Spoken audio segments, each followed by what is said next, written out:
Okay, we've been talking about the workforce, cultural change, getting training, all those kind of things. So we kind of knew that was going to be an issue. One of the biggest complaints I've heard from some folks that I've been working with is, hey, even if we give, now I'll pick on the government, even if we give the government the information, they've only got 2 people trained in the tools.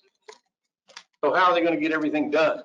And what about the throughput? You know, that whole bow wave of things that are coming at the government, especially in a competitive environment, those kind of things.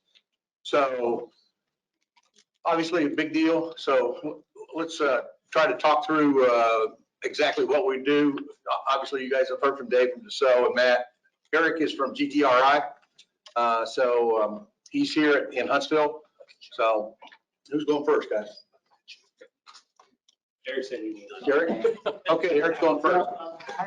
Really, in terms of the workforce development, you know, we're almost the same situation government is, or, you know, except the fact that we've got maybe a bit of advantage in terms of having access to talent that are going through the schools and come to us for internships or co-ops. But, you know, once the folks get out of school, you know, if you're getting a bachelor's degree, you usually are basically trained in basic fundamentals and not really in the tools. And you may, depending on what you get elected and so forth, when it comes to MBSE, you know, you may have some training in some of the tools, but that's not the case for overall. You know, so we've got to go through, and what we do when we bring someone on board, we go through a whole classes for specific areas that everyone's working on. You know, where it's going to be A classes or 2-4, going sending them to whether it's GTRI or Georgia Tech available certification programs, or, you know, what's available to the local industry, like what UH offers, or some of the other industries provide, like you know, they get it to go through that process. But really the big thing is trying to get mentors within the group, within our organization, to work with the new guys coming up. If you go through the school and take your CAD classes, design this complex system, that doesn't mean that complex system is going to work, right? It may work on a computer, but when you have to get it manufactured, it might not be manufacturable parts, right? Because the software allows you to design it, but that doesn't mean that it's manufacturable, or you've got the capability to manufacture it, depending on working on that part. So it's really critical to make sure that we've got associated with the younger talent that come in, and I think the younger folks out of school have been born in the digital environment and digital engineering, so it's very much easier for them to pick up than versus when I started drafting, right? It was paper, pencil, and drafting boards. Everything now, everyone when you go through school is all CAD-based or using the computer. So you don't have to go back to the basics from that perspective, but still, there is a little bit of a training that is associated with that for anyone else coming in. Can I answer your question? Well, let me ask you this question. Because you're one of the, you know, Georgia Tech's one of the vertical lift research centers of excellence for Rotorcraft, right? I think I know the answer to this, but as a part of those programs, those tasks that are done, do you guys mandate that they use, pick a tool, Cameo or Innovia? Or? Well, it depends on what they're working research-wise, right? So again, when folks are part of that program, you know, they're in most cases they're already graduate students, or they're already in graduate school, so they get more of a involved with the more detailed aspect of the work. So they use Cameo primarily for most of the work for their design, or for system engineering perspective. But again, you've got to use multiple tools for what you're doing. You've got to maybe have to do some analysis. You've got to, some of the analysis might be a MATLAB, or it might be CFT. You've got to look at NASTRAN and look at the outputs. Because I know that well, they've talked about 297, but even the integrated product, you know, development process that Georgia Tech teaches, it's kind of I don't know if all the students have to go through that kind of a curriculum or whether it's just by chance that they're on. It's based on chance. I mean, even like Garrett and I have been asked to come to Georgia Tech sometimes on MBSE and and I'll use this as a segue to mine. That's one of our activities in working with academia. So I thought I spoke to you. If you really want to hear it.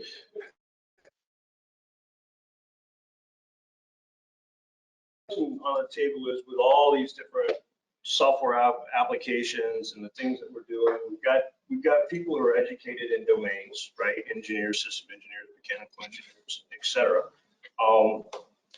But how do they use the tools and how are they enabled to use these various software solutions? Now, from a Dassault Systems perspective, I mean, we have a strategy behind that where we actually have a position at our executive committee level, a VP who's in charge of what we're calling workforce of the future. I'm going to address this both from a strategic and from. I'm sorry, can you use the microphone? Yeah. I can't hear you on the line. Okay. So this workforce of the future is more a long-term resource development activity. Of course, we also have short-term things as well. But in workforce of the future, we're starting to partner with academia in developing curriculums that are built around our software solutions. So, you know, and Dave, don't take this the wrong way because I love UAH, I went to UAH, but when I go to Wichita State, see the programs they put in place in terms of aerospace engineering, and the software solutions are all partnered with us. For a large portion of them are 3D experience software. So it's Dassault System software, whether we're talking CAD, whether we're talking mechanical, manufacturing engineering, or even the sustainment work that we're doing with them. The education is built around our tool suite, which is part, and we're developing more of that, where we're partnering with other universities as well. We're working on an MBSE curriculum right now with another university. I can't say who it is, but that's one thing that we're doing, right? Therefore, when you get these engineers, these new engineers out into your companies, they're not only trained on the discipline, but they're also trained on at least a version of the types of software that they're going to be utilizing through their career, right? Now, when we also have short-term needs as well, you know, immediate needs that people have to, you know, we have to deal with as well. And in that regard, you know, for Dassault, we have a couple of things we do from an engagement perspective. You know, we have an organizational change management team who come in and are supposed to help enable the user community, train them on how to use our various tools. So training is part of OCM. I think we have some people, I was just talking to some of the PEO folks, one of our MBSE guys comes in and gives training to them. But I think that those engagements are not, they're very tactical. They're not necessarily strategic enough. And what I mean by that is we obviously are going to believe that we know how to use our tools. And we have ideas for best practices on how to deploy our tools in relation to the various disciplines that are being applied. Right? So, you know, in the case of the MBSE, we might have very specific ideas on how to best put together models, how best to deploy Cameo, Teamwork Cloud, you know, the nomadic software, et cetera. But we're not always engaged by the acquirer of our software in partnering on best practices for how to do that. Now, there are other companies, OEMs, that we partner with where it's a very rich, detailed, deep partnership. And every step of the way in terms of transitioning them, we're involved in every step of the way. And that even goes all the way to not only organization management, training, but also even providing floor walkers who are specialists in the disciplines who will sit with our customers and answer questions and show them how to do things, you know, to enable that tactical or that immediate. And then the last part of that, which isn't necessarily, well, there is a part of teaching customers how to use those solutions and also talking about how best to deploy them, et cetera. But there's a concept we have called outcome-based data. And it's mostly used around our simulation software, but it's also in some cases it's been used for design. and it's also been used for system engineering. But the outcome-based engagement model is more where a client, a customer will engage with us to come in with our software and perform a specific function, in other words, do a simulation. And we deliver to them a simulation. We're paid to do the simulation for them. That, of course, can teach them how to do it in the future, but it gives them an immediate product, an immediate value on their investment in terms of. So, I covered strategically long-term development. I've talked about tactical short-term needs and ways in which we engage with our customers to enable them. And then I've also mentioned that those tactical engagements, in many cases, really need to transition to a more strategic discussion and a strategic. Yes, I guess one of the main features, the main thing that we're looking at is more not the tool itself, but actually using the core language. For instance, doing system engineering, want to make sure that you're doing it properly using SysML. Tool is made a little bit more efficient in what tool you use, but really the basics should be the how you model properly using system best practices from system engineering perspective. Yeah, so I guess I'll go back to the first part of the discussion about just the workforce as a whole. So, as being a prior government employee, you certainly understand that in some instances you have rejected. So that's kind of where we're starting, I think, holistically, is what are our current PMs, business folks, what can they do, right? And getting them that entry level training necessary to start engaging more in this digital ecosystem and G10 office that you have engineering large out there that they set up, right? And that's already occurred. And so when I look back at just like the last 5 years, like 5 years ago, we tried to do some all-day systems engineering activities on FBL, and it was met with lots of pushback. And so when I look back on that time, we have come a long ways in terms of moving and we feel like it's the right direction. So that should be encouraging to this group right there. That the government is all in, right? We're willing to dive into us and figure, right? Because we know this is where things are headed. We can't do it. So yes, we're heading that direction. We're trying to train the existing workforce at the right level. Also knowing that there will be those in the existing workforce that never get pulled on board. So we have to figure out how to better use that portion of the workforce. And in some cases, like I mentioned earlier, it was in the last meal, you have that senior systems engineer that's a fantastic systems engineer, but absolutely refuses to ever use anything other than their old Excel file that they had that tracks all their requirements, right? And at some level, we in the government have to be okay with that, but to use that expertise to pair it with that junior engineer to bring them more up to speed from systems engineering's perspective on that platform, right? So those kinds of things happen. The other aspect of this is kind of thinking a little bit longer term is having one of those engagements with universities, especially so we have more of a pool of engineers coming in to our environment. And quite frankly, earlier I was just sitting there thinking about it because one of my areas that there's a fair amount of conflict is on the military side with like the 05 private level folks, right? Because this is all new to them and they've never seen some of these tools at all before.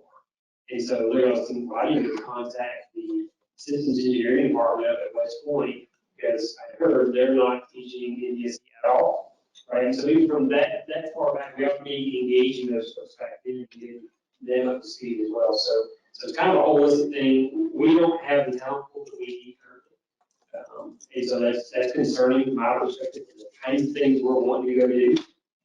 Will that cause us to have to pull back in some instances on some things? Maybe. Will cause us to have to go contract for certain papers? Maybe. I don't know, but we're certainly thinking about all those things. Let me ask you this, Matt. From a government perspective, I mean, typically we lean toward DAU to teach some of these courses, and I don't know, Lars, you can jump in here too, but is DAU going to start teaching like a Cameo? I mean, is that something they're going to do? I mean, given the fact that we've been given instructions to get on down the road with digital engineering, or is that going to be a cost that is borne by the leadership of each of the organizations that are involved. Laura's a few ways to weigh in, but, you know. I thought like Joe, when we went through a round of contract with DAU to do training. In? So, yes, we have approached DAU. Do they want to get into models or program-specific applications? Not really. They want to look at it from the bigger picture of like model-based system engineering. So, and I got that, right? Part of what we're doing as part of our training that we're doing internal is we're teaching them on our environment, which means they will learn our tools. That way it's spread across the thing. It's like we're working with different organizations. I can't mention all of them either, but we're working with different organizations trying to bring all this training into one. So we've got a broad breadth of capabilities as far as is trying to do an open system architecture. Is that interesting?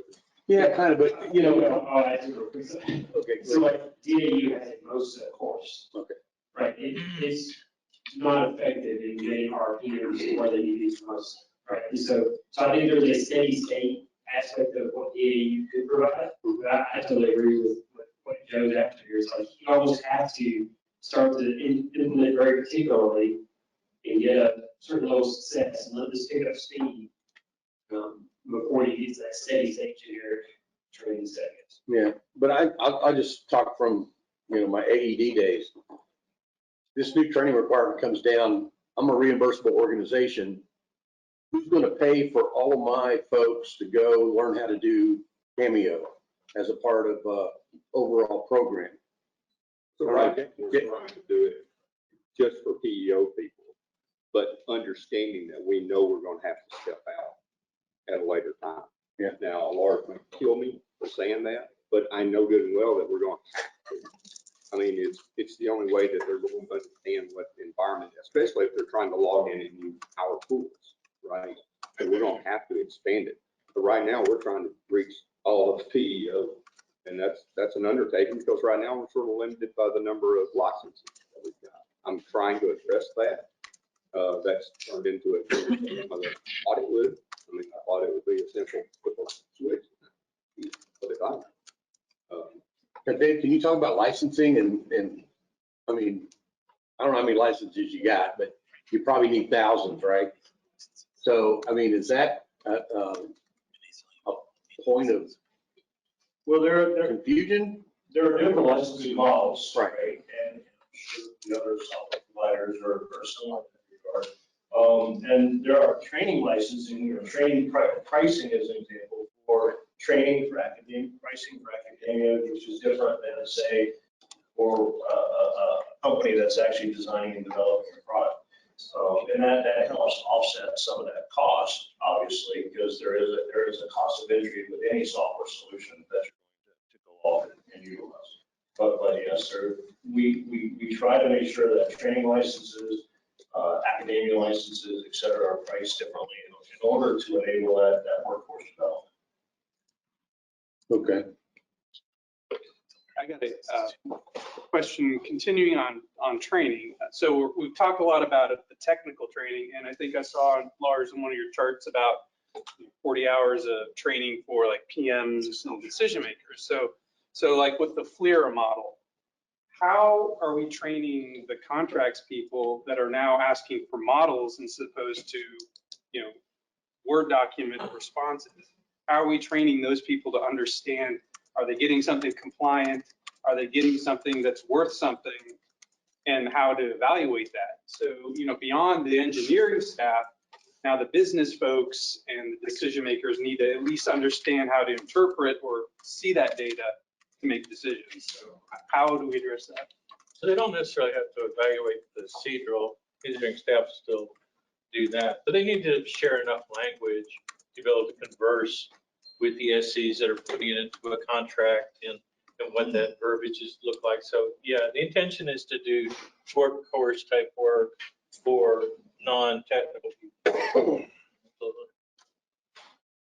But when we get further down and we go to, you know, the entire digital thread, digital acquisition, and everything becomes model-based, how does that change the interactions of a contracts person or the business person or logistics?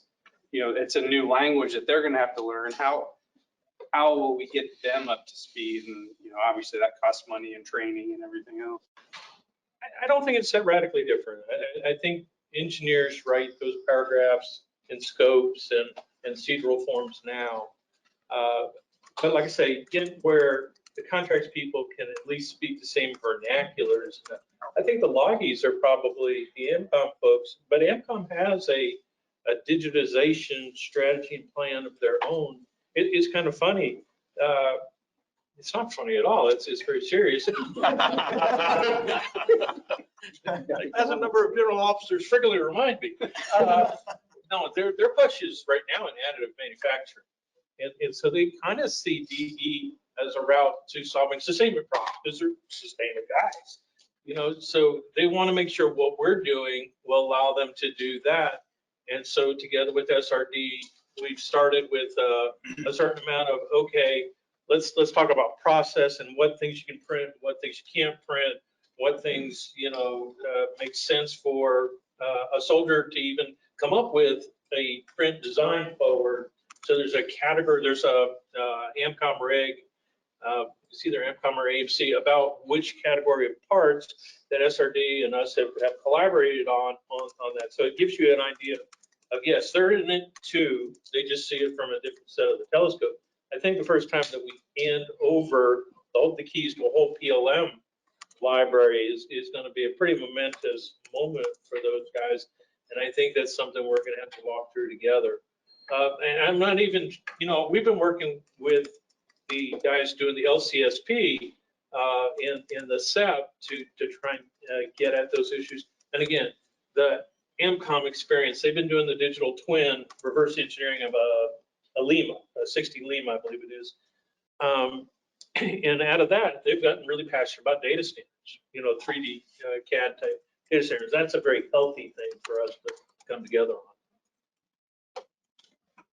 Happy, we're One thing I just want to comment on, and I don't think it's done today, and if it is done today, then, you know, peace. But you know, when a model goes out as from the acquirer to the OEM, or from the OEM to a supplier, there needs to be a means by which, when the response is received, that it can be conformed before we start to talk about compliant. Because, you know, in terms of looking at something that isn't properly conformable, and so if I provide a pattern that says you need to conform this, you know, according to this pattern, then I can digitally connect that when I get it back and say, okay, this is conformant. They've responded to each of our requirements. They're in that model-based form, and in so doing, I now can say, I'm accepting this, and now I'm going to look at it for its compliance, and I'm going to score it against its competitors that do. If it's non-conformant, there's an opportunity to go back to the proposer and say, you failed to comply with the conformance rules, so that I can digitally conform this, not manually go, oh, let me see. And so I think that's going to be understood as a practice digitally. And to one of Dave's points, I mean, we've, from a workforce perspective, you know, Dave and I work on enabling the executive program at MIT, at the Institute for Aerospace, for System Engineering at UConn, the Purdue University. You know, there's a bunch of places. I think I've done a bunch of work up in the Seattle area. I don't know why. But so all of that, you know, we ought to understand there's a lot of enablement, you know, from the workforce perspective. But I think the DAU element, something that Dave Carver was bringing up earlier, is how do we get not just where they are, improving where they are, but how do we get the workforce plans in place that allows us to say, well, you know, they've got a plan and they're marching to the plan, and these are their measures. And so our opportunities are, you know, not just to say you have to be here before you propose. As long as you have an evolutionary plan, you're in a good state where you can compete for these contracts. So anyway, those are things that we're currently, as you guys are all talking, I just wanted to get that on the table. So as we're talking workforce, I do MBSE for NASA, I did it for MDA and GBSD, I did it on the ALE program. So engineers that can do MBSE are unicorns. You know, we can all, these guys jump jobs about every year because they get more money. Because if you check Huntsville area right now, you're going to see about 500 open job recs for MBSE. So we wrestled with this about 2 years ago. And so I'm working a deal with Auburn and Calhoun College. So if you think of the drafter mentality to an engineer, we did a 2-year degree and we call it the SET degree through Calhoun College, and it's a Pathfinder. So last semester was our first class. They go through systems engineering, kind of a basic systems engineering. They looked at a bicycle, the requirements for a bicycle, you know, the speed, the ergonomics, that sort of thing. This semester, they're working on modeling 1. After 2 years, they'll come out with a SET degree, systems engineering technology degree. And the intent is these guys are a lot like drafters. So this program's been, a lot of companies in here probably know about it already. I know Lockheed Martin interviewed some of our SET classes, some of the guys in our SET classes. I know Boeing's interviewed them, Strategy interviewed them to get ahead of this power curve of these guys that are coming out. So with this engineering degree that's through Calhoun College, right now, we're deploying it to Wallace State next semester. So in the fall, it will start at Wallace. Well, Texas A&M was interested in so much, so we're deploying it to Texas. It'll be in the state of Texas, and I don't remember the name of that college right now. And if we're successful, we put in for a grant. And if we receive that grant, we'll put it in all across Alabama to every community, all 15 community colleges in Alabama. Yes, I'll make a quick comment on that one. I didn't agree with that program. You know, I'm coming from a government perspective on that is something that we've got to approach with significant caution. Right? Because what will happen on our side is we'll start hiring these modelers as systems engineers.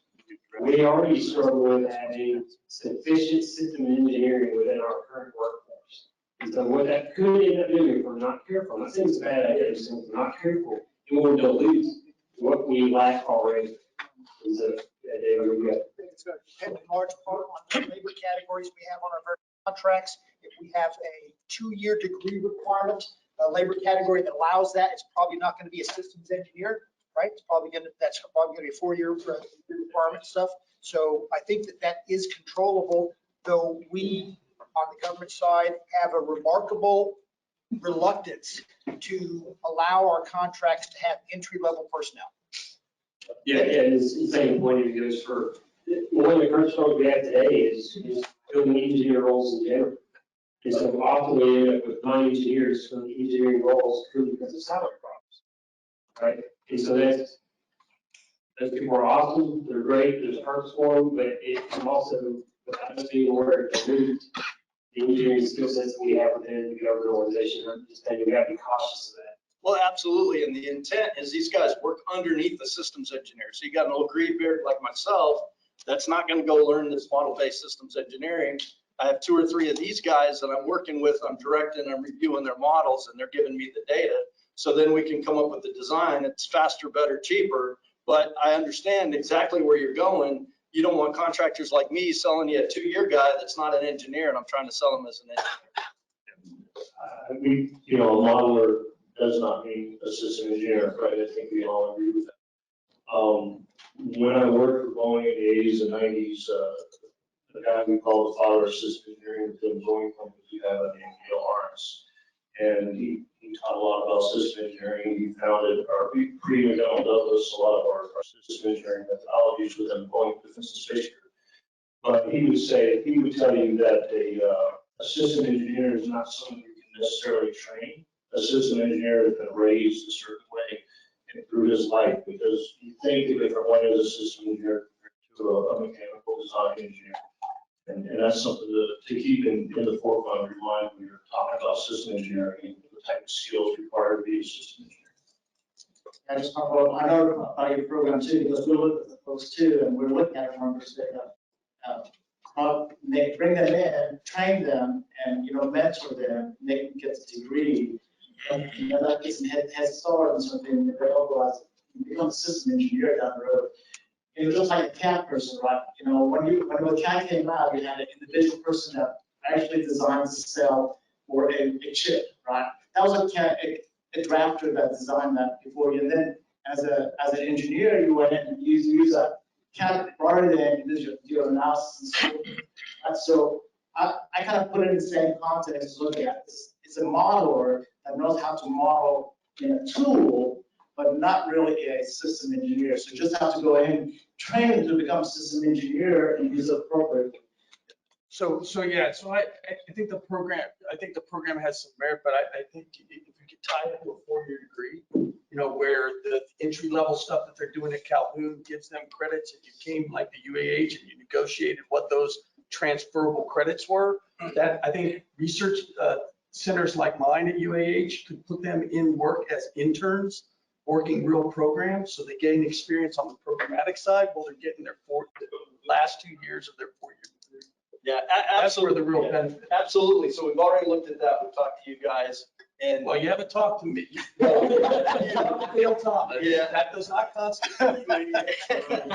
but based on what they get in a 2-year degree, they're not going to get the heavy calculus and that sort of thing. So it's going to be 3 years to get their 4-year degree, 3 more years at a 4-year institution. Yeah, but the difference is they could come to a university that's connected with work, that we could potentially put them on contracts where they're actually working under a real system engineer that has 10 years experience, but they have contract limitations of who they can hire. We can put them to work, just like we have kids at Boeing that are working right next to Boeing. We have kids at Torch. We have kids at all sorts of places that are taking, while they're doing their degree, they're actually applying what they're learning. And then they can go to work because they not only go to them with the degree, they go there and they have 2 years, 2 or potentially 3 years of experience. That now is really beneficial to actually doing real work right when they get. Yeah, absolutely. And AMIC, we're working with AMIC. So we actually, because this was pretty successful, we created a nonprofit that's Institute for Digital Enterprise Advancement. And so IDEA is working with AMIC, and AMIC's working towards paying them to build a 40-hour course that then you could go sit for the OSCMP certification, or if I got that out of order. And then they're even looking at a 60-hour course. You go for that OCSMP 2 certification.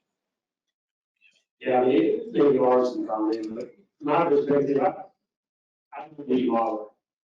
I need systems engineers and architects, right? And so I just, again, caution, because I've been in multiple teams and none of them have the discipline to say no to somebody with a modeling skill set and a couple of years experience and saying that they're not equivalent to an engineer.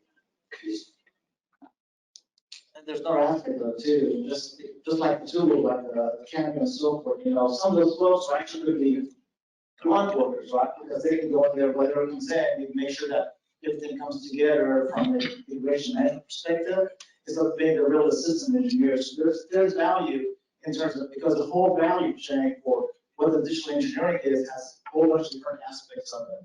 And just being a modeler or being knowledgeable about the configuration of the tool or how the tool works has value to us. So I just want to add that we should make a distinction, because there is a requirement. Not only are we training the workforce on how to use the tools, but we also, in a lot of cases, when we're talking about a lot of this new technology, and new ways of business, we also have to train and enable the clients, the customers, the people on how to best employ the tools, and not just employ the tool by itself, but employ the tool within an enterprise perspective.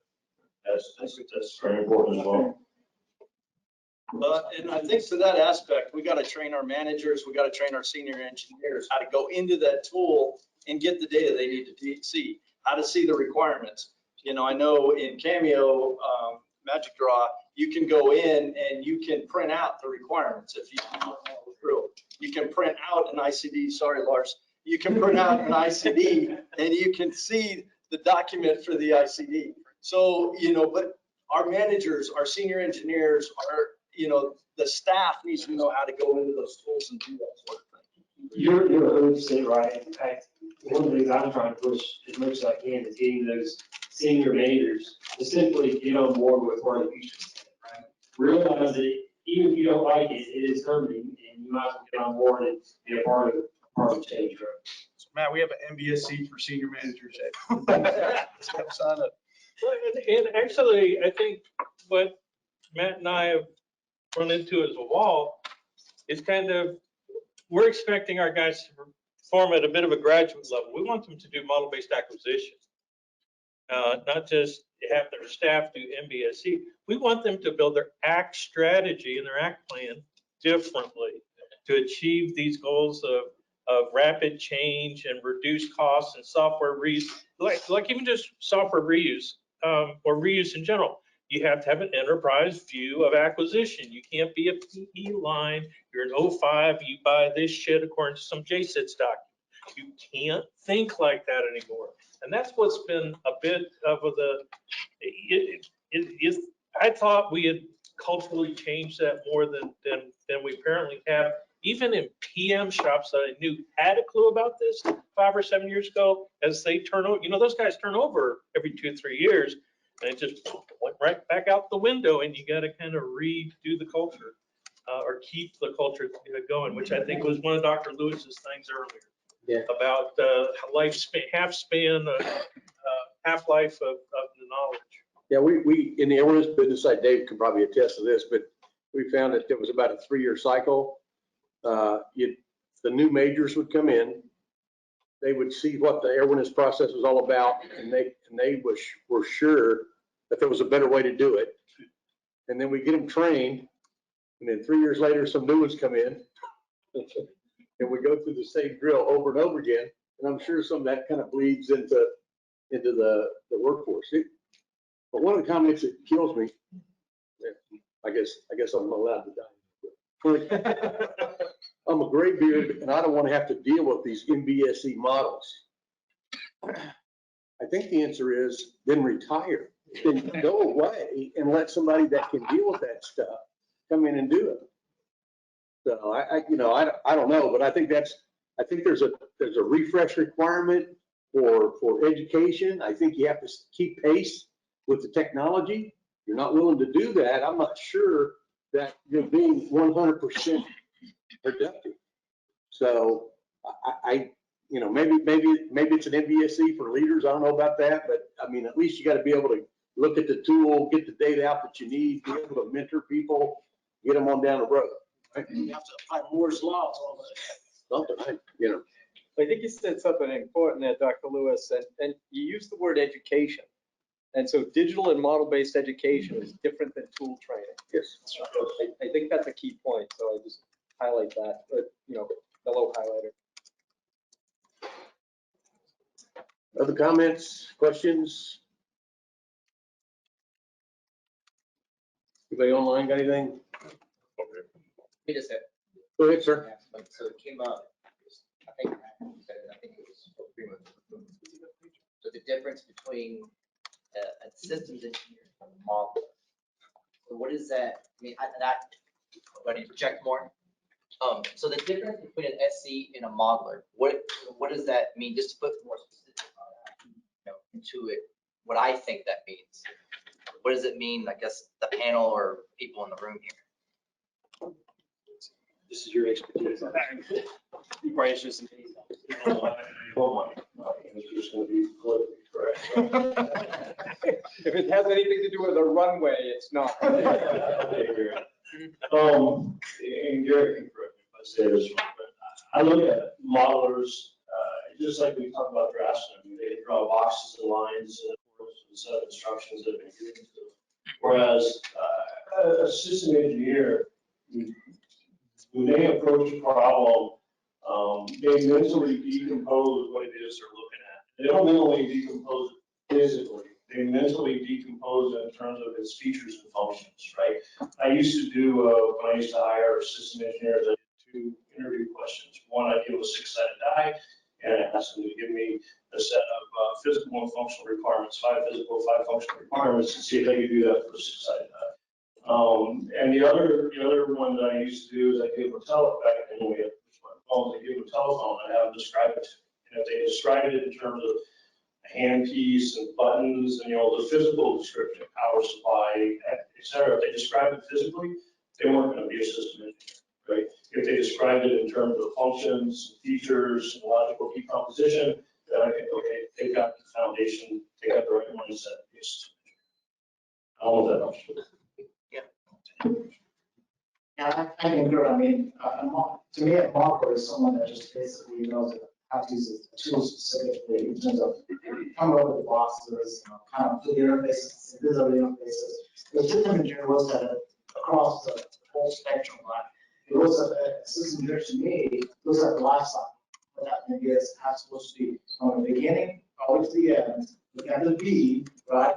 And how every little aspect that it changes. The model does not. The model just has specific requirement. And with the tools itself, the tools are actually modelers, and as I mentioned earlier on, is that the modeler would actually be someone that you use to actually help maybe do some configuration control or configuration management aspect of it.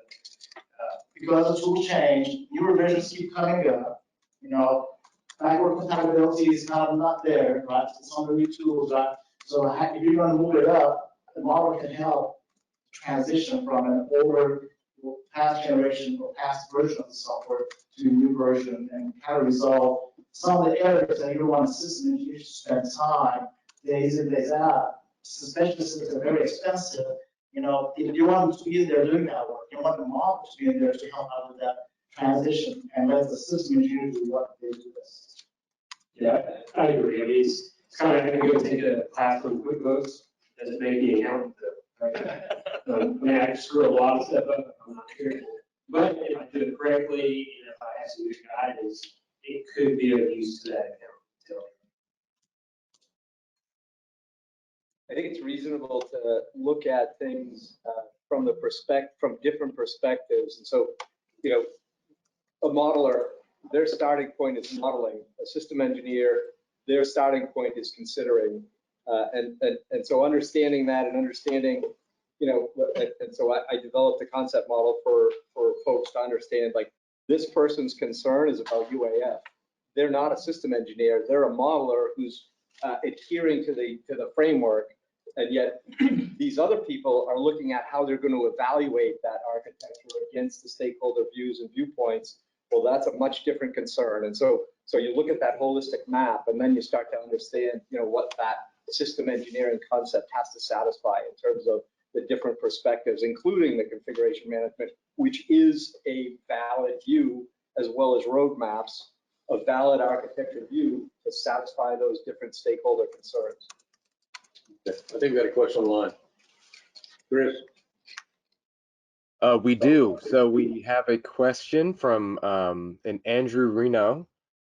Given the complexity and scope of the overall framework and mechanism of digital / model-based engineering, should we be looking to cultivate expertise in defining requirements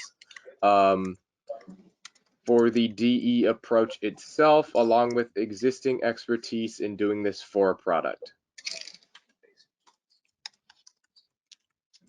Yes.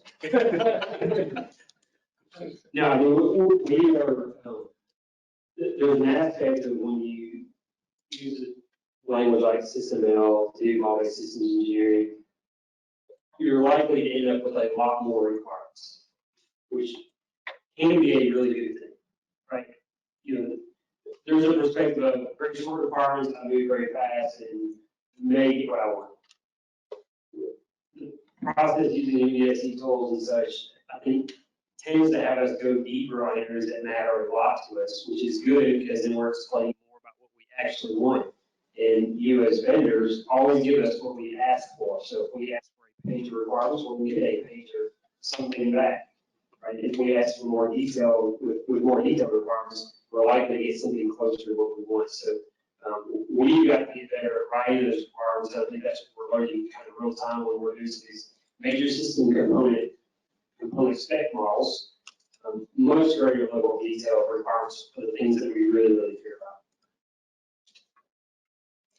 I guess I'll say yes, and also requires collaboration, right? You cannot be expert at everything, so you gotta make sure that whatever you're designing, you're decomposing, when it goes out to low levels, you bring in, collaborate with the experts in that field. If it's going to be designed system as a list here, I'm looking at from the forest, from the trees, right? You gotta look at the top level, trying to decompose it, but then when you go further down, you gotta bring in those experts that talk about electrical characteristics, EMI characteristics, manufacturability characteristics that a systems engineer might not know. So as it goes along, you have to bring in those experts in to make sure that the models are developed properly. Yeah, maybe one more point on this. The area I think we struggle with the most as we're entering into this arena is that balance of overreach. Right? So the pushback we often get from the industry is, oh, they don't overly constrain us. And I certainly get that. And sometimes we have to constrain somewhat, but we need to figure out how to better write requirements about, hey, here's the minimum standard for you to get in the door. Right? So the example I give on this one a lot of times is graphical interfaces. A lot of times, like currently, us in government, we want to say Area 661 is the solution. I'm not sure that's good long term. That could actually overly constrain the industry. I had an instrument to me and say, hey, Area 661, yeah, that's great. Be aware of like what SpaceX is doing. They're going ahead of this, and you really want to lock in the Area 661 when there may be something available. And so that's the requirements training that I think we got to get better at on when we ever decide to lay some constraints in, but also to not overly limit that innovation aspect. Well, let's try to answer Russ's question. So I think Russ's question was take an aerospace engineer and turn them into a systems engineer with the right tools, or take a systems engineer and turn them into somebody that can build an aircraft. Which way do you go? I think that was his question. So before Chuck Carr wandered up here, I tried to convince him that we ought to teach all our engineers to be SEs first. Say that again, Lars, I missed So that. we ought to teach all our undergrad engineers to be SEs first, and then let them specialize, whether it's aeromechanical, civil, et cetera, electrical. But if they can't function in a system engineering environment, flow down of requirements and allocations, then they're going to come to us, and they're, for us, acquisition is best thought of as a system engineering process. And when we dump people into the process that don't get it, they don't do the government side of the work very well. They just think, I'll take a CDD and I'll put out an RFP. And they don't decompose the system and then decide, what are we really trying to buy? And could I reuse that? Or could I get that from another source? Or do I want the lab to do that as opposed to the OEM? Or is that an item that's in our combined space, our working together space? And I think the problem is that we don't have enough people to think like SCs in our acquisition process. And I think when we have guys that specialize as undergrads, they don't see themselves as working for the lead system engineer when they go to the companies either. And I don't think that's correct. Well, see, I would argue with you, just for the, keeping the conversation going here, because I think Tom House once said, this systems engineering thing is the best way to design an aircraft since communism. And you don't have to be a great aero engineer. You just have to follow that systems engineering thing. Oops, I messed up. I get to try again. Oops, I messed up. I get to try again. If you don't have the requisite knowledge about what's important and what's not from an aero perspective, I think you're doomed to repetitive iterations. So in some regards, I would, and maybe it depends on the job, okay? But if I'm trying to develop an aircraft, it would seem to me that it would be more important to have people that were subject smart and systems trained, as opposed to system smart and trying to get experience in developing a product. In undergrad programs, when they're trying to cut hours of the program, get them down to 125 hours, that is the problem. That 3 or 4 hours, they do not have the discretion to put 3 or 4 hours in the program. Okay. Go ahead, sir. I mean, so what you touched on, I was going to offer from my own personal experience, my undergrad being in electrical engineering, working in electrical engineering design. I moved to a job in systems engineering. And the manager I had there when he hired me, and learning more from as he was my boss, is that his experience was that the best systems engineers had an undergrad in electrical and mechanical engineering, but then worked to develop that, I want to say breadth, broad experience and knowledge to apply systems engineering, but they had that underlying engineering expertise. So maybe they're more mechanically oriented or, electrically oriented, or, if you go into computer science or different aspects. But it seemed to, I guess, connect with this idea I've heard, I think it was David Long, the president, one of the former presidents of NCOSE, he spoke about the T model of education, where you have, you're kind of an inch deep and a mile wide, but you have that depth in one area that you really are the expert in, be it MBSE or in other systems engineering environments. We had SEs that were doing the modeling and simulation, guys, but you also had the SEs that were more experienced in maybe setting up the hardware for the SIL lab to test something. So there was that kind of aspect of, yeah, they were SCs, but they had kind of a more depth in a different area. But just to connect with what Lars was saying, I don't know if there is that introduction just to systems engineering V that, going into electrical mechanical engineering, you can say, hey, anything I design kind of goes through this process, so I better understand at least some aspect of it, even though, I'm going to, be the, premier, microprocessor design board expert, whatever that is. Anyway, I guess it's just kind of, how do you make that sandwich, I guess, what you make first. Yeah, I think the tough part from a aviation standpoint is, again, it's a talent pool problem. Yeah. I mean, but I think really what ours is ultimately getting after a big talent pool problem is if we have limited talent available, then we're likely going to move more towards the SE as the kind of do all that. So I get all these project engineers. I don't know what their background actually is, they're just managing some project, right? So, but we need to be able to levy the, like, no kidding, real aero engineers, where do we go get that guy? Not that we're the ones that ought to make that decision or recommendation. So hopefully that answers Russ's, I think the answer to Russ's question is, I don't think we can decide today. It depends. All depends, right? We'll probably go either way, right? Other questions? I think part of Russ's question is about position though too, right? Like you have the right kinds of positions. Like we don't have an architect position description. Right.